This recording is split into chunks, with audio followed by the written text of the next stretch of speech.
Si Warcraft 3, Diablo et Divinity avaient eu un enfant, chelou, puissant, incompris, son nom, Spellforce 3. On a déjà parlé du 2 et du 1 sur cette chaîne. Un jeu qui mélange STR et RPG dans un monde aussi vaste que sombre, un jeu qui t'ordonne de gérer une armée pendant que tu lootes une épée légendaire avec ton héros, un jeu, bref. Aujourd'hui, on parle de ce monstre vidéoludique tellement méconnu, t'es pas prêt. Bienvenue à EO, un monde ravagé par guerre magique, dieux sont morts, humains font encore pire sans eux. Dans Spellforce 3, tu incarnes un héros issu d'un complot magique littéralement.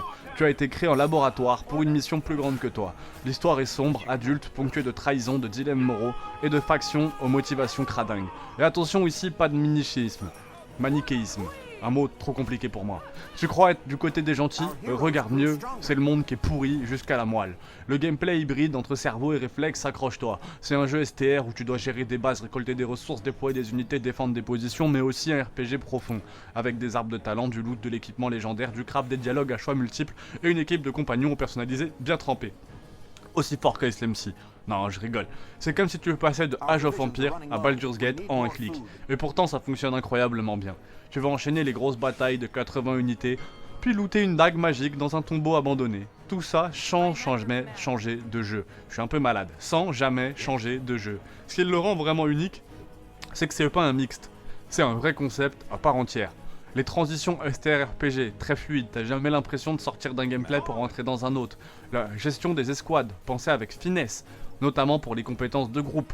La narration qui s'intègre au gameplay, les choix de dialogue influencent les missions, les alliances, les combats de masse. Et ce jeu a un truc rare, il te respecte. Il te donne une vraie liberté, il te tient pas par la main, il attend que tu sois malin, et ça c'est précieux. Si t'as aimé la gestion de Warcraft 3, la narration de Divinity Original Sin, les ambiances sombres à la Dragon Age Origin ou même la crasseuse force de Witcher 2, alors franchement, Spellforce 3, c'est fait pour toi.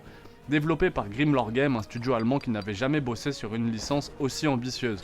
Le moteur a été entièrement refait pour mixer ce STR et ce RPG sans changement. Les choix que tu fais dans la campagne influencent non seulement l'histoire, mais aussi les unités que tu peux recruter en STR. Spellforce 3, c'est vraiment pas un jeu parfait.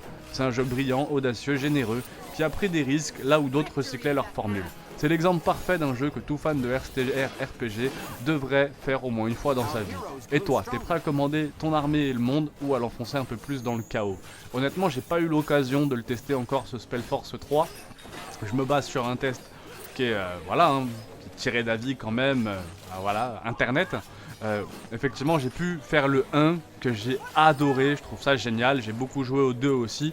Si jamais ça vous intéresse, il suffit d'aller voir les tests concernant le 1 et le 2. Le 1 est vraiment incroyable, je le conseille à tous. Encore aujourd'hui, je pense que l'aventure de base, la campagne doit être extrêmement fun à faire.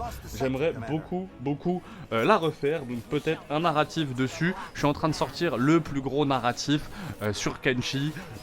Aussi bien ça va être le plus gros narratif de ma chaîne, mais j'espère un des plus gros narratifs de Kenshi. Donc n'hésite pas à t'abonner, pouce bleu pour pas rater ça. Et si ça marche, peut-être faire un narratif sur Spellforce 1, pourquoi pas, tout dépend de vous.